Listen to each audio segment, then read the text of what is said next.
मैं हूं धर्मेंद्र, आप देख रहे हैं ऑनलाइन न्यूज इंडिया। इस देश में दो संविधान हैं, एक देश के लोगों के लिए और एक बीजेपी के नेताओं के लिए। अगर बीजेपी के नेताओं पर हमला होता है तो संविधान खतरे में आ जाता है, लेकिन अगर देश के लोगों के ऊपर हमला हो तो संविधान को कोई खतरा नहीं पहुंचता है।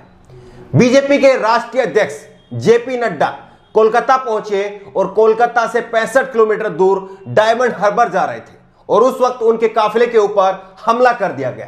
कुछ पत्थर फेंके गए, ईंटें फेंकी गई, शीशे टूट गए, कुछ लोगों को चोटें भी आई। नहीं होना चाहिए, इसकी निंदा की जानी चाहिए, लेकिन ऐसे में संविधान पर खतरा आ गया और राज्य के राज्यपाल जगदीप धनखड़ ने बाकायदा सुबह सुबह एक प्रेस कॉन्फ्रेंस की और प्रेस कॉन्फ्रेंस भी 39 मिनट की प्रेस कॉन्फ्रेंस की और कहा कि राज्य के अंदर संविधान खतरे में आ गया है और राज्य की मुख्यमंत्री आग से ना खेले।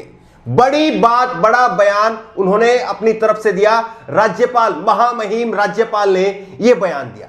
राज्यपाल हो या राष्ट्रपति हो, दलगत राजनीति से ऊपर माने जाते हैं और महामहिम, माननीय, इस तरह से शब्द जो है उनके सम्मान में यूज किए जाते हैं, इस्तेमाल किए जाते हैं। लेकिन सवाल यह है कि किस तरह से पश्चिम बंगाल के राज्यपाल महामहिम जगदीप धनखड़ वो बीजेपी के लिए बैटिंग करते हुए नजर आए, ये सबके सामने है। 39 मिनट की उन्होंने प्रेस कॉन्फ्रेंस की और उस प्रेस कॉन्फ्रेंस में कहा कि आग से मत खेलिए और उन्होंने गृह मंत्रालय को एक रिपोर्ट भी बाकायदा इसको लेकर के भेजी है। क्या कुछ कहा है जगदीप धनखड़ ने, पहले आप वो सुनिए और उसके बाद में आपको बताएंगे कि देश के लोगों के ऊपर अगर हमला होता है तो संविधान खतरे में नहीं आता है। अगर बीजेपी के नेताओं के ऊपर पत्थर फेंक दिए जाते हैं तो संविधान खतरे में आ जाता है, लेकिन अगर देश का अन्नदाता दिल्ली के बॉर्डर पर पहुंचता है उससे पहले उसको ना जाने कितनी पत्थरबाजियों से, कितने आंसू गैस के गोलों से और कितनी पानी की बौछारों के बीच से होकर के आना पड़ता है। वो केवल दिल्ली आ रहा था, तब संविधान खतरे में नहीं आता है। तब किसी राज्यपाल ने प्रेस कॉन्फ्रेंस नहीं की, किसी को नहीं लगा कि हमारे संविधान के ऊपर खतरा है। लेकिन अब बीजेपी के राष्ट्रीय अध्यक्ष के ऊपर कुछ पत्थर मार दिए गए तो संविधान खतरे में आ गया और राज्यपाल साहब एक प्रवक्ता की भांति, महामहिम है, उनका सम्मान है, लेकिन यह सवाल जरूर पूछा जाएगा कि किसानों के लिए कोई उठ करके नहीं आया, जबकि बीजेपी के राष्ट्रीय अध्यक्ष के ऊपर अगर हमला हुआ तो राज्यपाल साहब ने 39 मिनट की प्रेस कॉन्फ्रेंस कर दी। महिम राज्यपाल साहब पूरी तरह से संविधान का हवाला देते हुए कह रहे हैं कि ममता बनर्जी गलत कर रही है। हो सकता है ममता बनर्जी गलत कर रही हो, क्योंकि अभी तो यह जांच का विषय है कि पत्थर किसकी तरफ से मारे गए। हालांकि कानून व्यवस्था कायम करना यह राज्य सरकार की जिम्मेदारी है और ममता बनर्जी से इसको लेकर के सवाल पूछे जाने चाहिए, उनको कटघरे में खड़ा किया जाना चाहिए, यह सही है।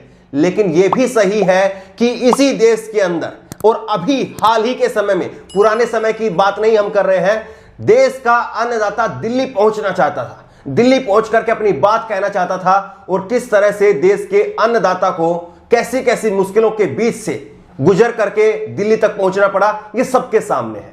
दरअसल पॉलिटिकल कोई भी पार्टी हो, बीजेपी हो, कांग्रेस हो, आम आदमी पार्टी हो, कोई अन्य क्षेत्रीय पार्टी हो, टीएमसी हो, ममता बनर्जी की पार्टी हो, हर पॉलिटिकल पार्टी चाहती यही है कि कोई ना कोई ऐसी घटना हो जिसको लेकर के वो लाइमलाइट में रहे, खबरों में रहे, सुर्खियों में रहे।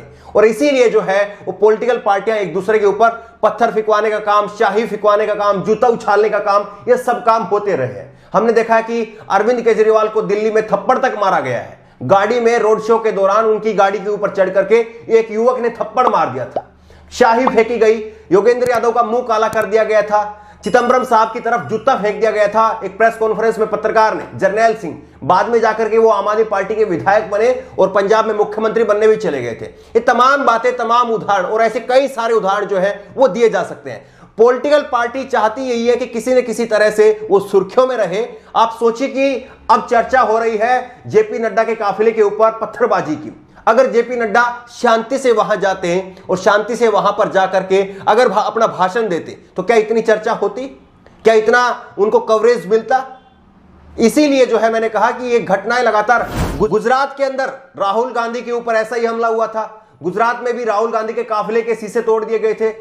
खुद राहुल गांधी जिस गाड़ी के अंदर बैठे हुए थे उस गाड़ी के अंदर पत्थर फेंके गए थे। तो पॉलिटिकल पार्टी तो यही चाहती है कि किसी न किसी तरह से वो सुर्खियों में बनी रहे और इसीलिए कुछ पॉलिटिकल पार्टी के कार्यकर्ता दूसरी पॉलिटिकल पार्टी के नेताओं के साथ ऐसी हरकतें करते आए हैं। हालांकि नहीं होनी चाहिए, लेकिन ऐसी होती है, यह भी सच्चाई है।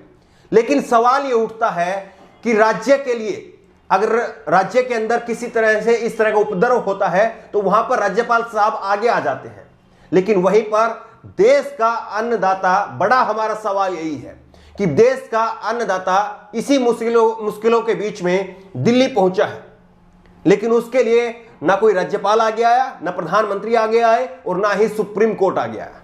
कि क्यों इन दिल्ली जाने से किसानों को रोका जा रहा है, यह किसी ने सवाल नहीं पूछा। तब किसी को नहीं लगा कि संविधान खतरे में है, किसी को ऐसा नहीं लगा, और किसी ने आकर के 39 मिनट की प्रेस कॉन्फ्रेंस उन किसानों के समर्थन में नहीं की, और किसी ने रिपोर्ट केंद्र सरकार को नहीं भेजी कि देखिए फला राज्य सरकार, हरियाणा की राज्य सरकार इनको दिल्ली नहीं पहुंचने दे रही है। हरियाणा के राज्यपाल साहब को भी नहीं लगा कि देश का संविधान खतरे में है, उन्होंने कोई प्रेस कॉन्फ्रेंस नहीं की कि खट्टर साहब जो है वो हरियाणा के वो दिल्ली नहीं पहुंचने दे रहे हैं।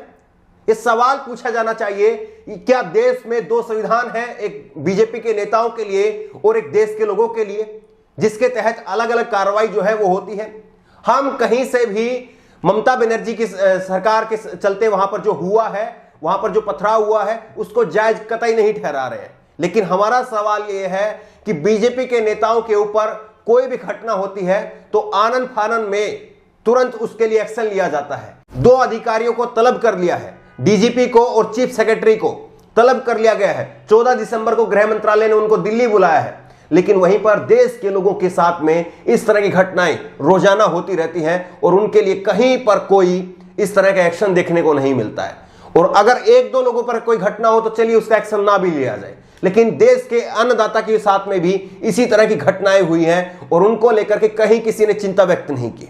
लेकिन अगर बीजेपी के नेताओं के साथ में कुछ घटना हुई है तो किस तरह से सबकी बौखलाहट एक साथ में नजर आ रही है, वो सबके सामने है। आपको क्या लगता है, जिस तरह से राज्यपाल साहब ने वहां पर बीजेपी के नेताओं पर हुए हमले को लेकर के कहा है कि संविधान खतरे में है, क्या यही बात नहीं कही जानी चाहिए थी जब देश के अन्नदाताओं के ऊपर हमले हो रहे थे और उनको रोकने के लिए गड्ढे खोदे जा रहे थे, सड़कों के बीच में पानी की बौछारें की जा रही थी, आंसू गैस के गोले दागे जा रहे थे और वो केवल शांतिप्रिय ढंग से दिल्ली आना चाह रहे थे, तब देश का संविधान खतरे में नहीं था क्या?